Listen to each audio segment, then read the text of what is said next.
Hey y'all. Hey guys. Just wanted to give you a little update on my doosan tractor. I made it about maybe 6 months, 8 months ago, and it's still going strong. I'm actually kind of proud of this tractor. It's the first time I ever made something this complex and and actually worked for a long time. You know, I have other projects I've made like this dump trailer that's been a constant problem, but he's in the works. He's got new parts coming, and he might be gear drive, and I don't know yet. He just got stuff to do and no money to do it, so we'll see what happens with him. But anyway, back to the tractor. I remember the last time I said something. I posted a video. About this tractor. I said I wanted to make a new implement bucket for it. You know, something that had a claw or something like that. So I did it, and it works pretty dang good. Let's see if I can get it to go the right way. So the claw opens, and of course it closes. And let's see, what else is new? Well, let's see. The last time I had it on a video, all my construction was made out of either aluminum or it was made out of styrene.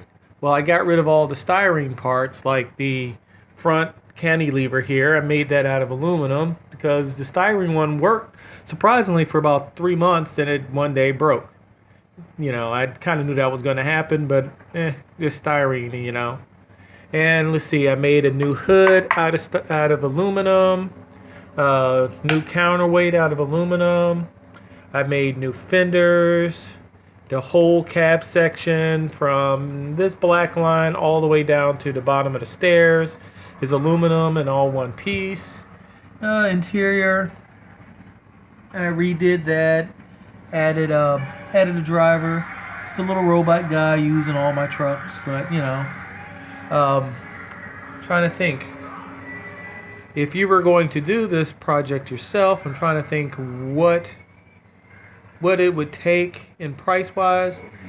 I think over the time I've had this guy, it's probably been about, I don't know, maybe $300 or $400 grand total, and most of that was just parts that I found that I needed new pieces, stuff that I've broken. Like I had the steering is all servo powered as opposed to hydraulic. I don't know if you can see the two push rods between the cab and the front of it. I wanted to keep it a servo because I like the self-centering like a car. Again, like I said in my last video about this tractor, I'm an old RC race car driver. You know, I did touring cars for years and, you know, grew up with buggies. So I'm used to that kind of driving and that kind of control. So I wanted to keep it as close to that as possible. And, you know a lot of the guys on the truck and construction forum that I'm on or other forums like to have everything on one stick. You know, they drive forward and back and left and right just on one stick. But, you know, I'm used to the old 80s setup with the box radios where, you know, forward and back are on the left side, and, you know, and right and left are on the right side. So, you know, that's the way I like to drive it. Let's see, what else has changed on it? Well, of course, I got different tires, more scale-looking tires. Went with the RC four-wheel drive mil-spec tires because they look the closest to, actual tractor tires I could find. And the other reason was I'm using rock crawler wheels, and I don't know the size of the rims and the wheels that they use on the actual construction vehicles. You know, they look 1.9, but you know, you can't tell, and it's really hard to figure out. I'm not good at math, so it's hard for me to figure out, you know, the conversion between, you know, blah blah blah millimeters to inches. So I know the mil spec, and I know that RC four-wheel drive makes 2.2s, so I use those. You know, and they're really soft, but they actually hold the weight of the tractor up pretty good. The back has a little sag on it, but this guy's got to be a good. He's got to be a good, 15 pounds of metal. So, I'm pretty impressed with him.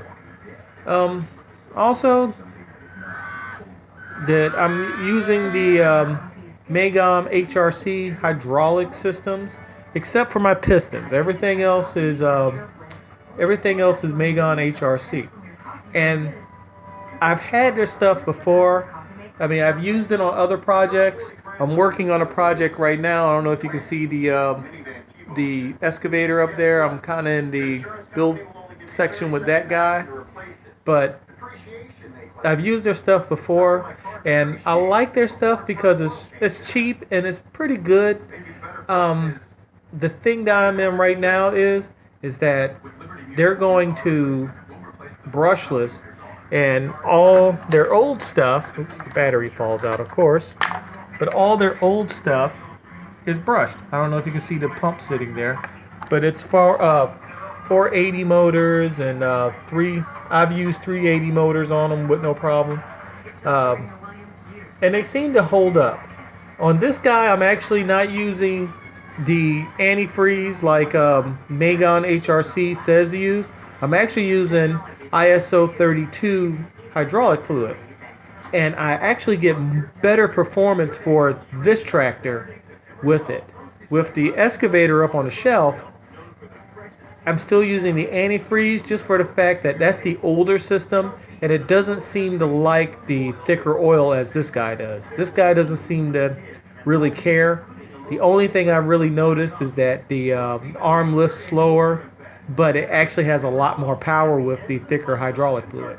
So, hey, again, it's a front end loader. How fast is it supposed to pick stuff up? Well, can't say too much more about it, except that maybe the next time you see it, and maybe some more videos in the future, it might have lights on it. It's getting around winter time here, and I get home around 5:30 in the afternoon, and I tend to play with this guy in the afternoon. So by the time I get the battery charged and out at my little driving spot, it's dark. So I may be putting some lights on it just to drive around. And I really want to get a sound system for it. I really didn't make this to house a sound system, so there's really not a lot of room inside of it still. Inside of the counterweight here, it's hollow. I plan to put some weight in it, but again, it seems to be fine without the weight. I was afraid that it was going to tip forward, but again, this thing's got to be about 15 pounds or so. So it doesn't pick up nearly that much weight. So, I may put the stuff in that. But we'll see. That's money, and money is kind of tight right now. Trying to think if there's anything else. Oh, well, one major thing that I did that changed the performance greatly was I did not have a proper motor mount for it and proper transmission mount. I had just a piece of aluminum that spanned the chassis. So I made this section here for it, and it also served two purposes. It made it look fuller under the truck, and it gave it more of a proper stance. And it also, right here, you can't really see it, but there's like a little piece of styrene that I use as a bushing to ride against this plate, and it keeps the shake. It reduces some of the shake and the waddle in the front. So that's another thing. And I really want to go to a different transmission. I'm using the RC 4-wheel drive transmission right now. I like it, but it's really noisy, and it's old, and I think it's an old R2 transmission. So I'm having problems finding replacement gears for it. But it's been a trooper though. It doesn't seem to be trying to break, The gears look horrible. If you take the transmission apart and look at them, they're showing their age, but he seems to keep going. So I'm just going to keep driving it until it stops. And I might get another R2 transmission, or I might get something different. We'll see in the future. So, well, that's my doosan front end loader. And I made this little video just because I got a couple of questions about it the other day on a forum that I'm on, and just wanted to post that and explain a little bit about it, and and my processes of over the time and building a custom vehicle, and how hard it was or how easy it was. Hardness or difficulty, because I don't think hardness is a word. Difficulty, it's probably on a scale of 1 to 10. This is probably a good 8. It wasn't really difficult as far as the actual building. That part was, once the parts are cut out, it's just pretty much slap it together. This is the first tractor I've ever first build in that matter that I ever built from scratch. So the big thing to me was the geometry of the bucket and the arm and all that stuff, and getting that right. Like now it sits on the floor without putting the bucket all the way down. That was a really hard thing for me to figure out. It took me a couple of weeks and a couple of arms and a couple of buckets to get that right. So, like I said, on a scale of 1 to 10, it's probably a good 8. Durability wise, I beat the living snot out of this little guy. He keeps going. So if anybody knows me, and you can ask my friends, I'm not mean on my RC vehicles, but I don't build any shelf queens. I mean, you look at these guys over here, they're taken care of, but they're not pretty. They've got their scratches, especially the poor little Miata right there. So that's me, and I have to build my stuff to handle me. And also, I'm the type of person that I want something where I can just plug it in, drive around, and not worry about it. So that was my goal in making this. Also, people ask me about the Megan HRC components and how well they are. Again, using the scale to 1 to 10, they're probably a good 7. I'm probably going to give them a 7 because a couple of reasons. I think they should go from a different type of material for their gears instead of brass, maybe a hardened steel.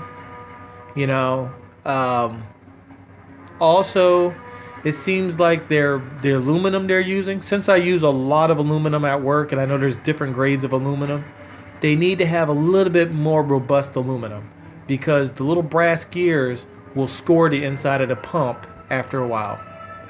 Also, even though I think they're addressing it, the whole motor situation with the 480 motors kind of sucks.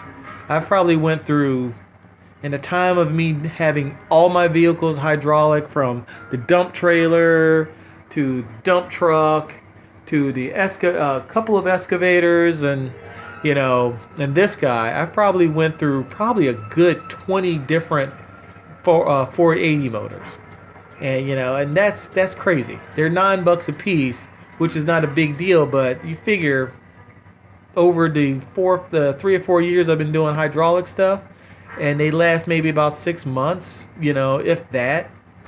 That's a lot of them, So they need to address that. As far as their valves go, their valves are pretty bulletproof. I mean, I have an old valve set that it's the first one I bought, and that's, like I said, that's probably a good 3 years ago, and it's beat up, it's ugly, and it has torn O-rings, but it still works. It doesn't hold this pressure, but it still works. So that alone kind of impresses me. But that's answers that question. The other question I get too, since I'm using tractor trailer and rock crawler parts, do they hold up? I honestly think they do. I'm using Tamiya axles, And I know there's people out there that say, well, Tamiya axles or Tamiya parts in general are toys. They're entry level. They're not, super pro level parts. I've never had a problem with Tamiya. The only problem I've ever really had with anything they made, from their cars to their trucks to this guy, is that, they tend to still try to make stuff toy-like. They won't go that one extra step to keep stuff from looking like a toy. But that's more of a visual thing, not a quality thing or a performance thing. Quality-wise, Tamiya stuff is excellent. Basher-wise, you really got to work to break a Tamiya vehicle. And since I'm using their axles, I know I can go to the local hobby shop and get parts for it. And again, they don't seem to care. I mean, I beat this poor guy up, and don't seem to care. Let's see, the RC four-wheel drive parts. RC four-wheel drive, it's been hit or miss. This R2 transmission I bought this transmission for a truck I made maybe 3 years ago. I was living at a different place when I bought it, and I used it in that. Didn't care. Put it in his truck. It doesn't care. Like I said, the gears are worn and they're beat. And I need to really replace them, but it dries every time I plug it in. It just seems to get louder and louder and nastier sounding. And I know eventually it's going to stop, but it's been working on stopping for about 3 years. So, their stuff is pretty good. But I've also had some of their stuff that pretty much just falls apart. So they're kind of hit or miss. The little robot air cylinders. Robot, really, their name says what they are. They're air cylinders. They're not hydraulic cylinders. So as far as the way they work, I don't think the hydraulic fluid really hurts them. They don't seem to really care. The only thing that I've noticed is that the hydraulic systems overpressure them. These guys are rated to like 100 pounds of pressure or something like that. And the Megan pump is rated to 18 bars, I think. So 18 bars, if I remember right, that's like 220 pounds of pressure. It's not making 220 pounds of pressure through the system, but there's enough over that 100 pounds of pressure to make them leak after a while.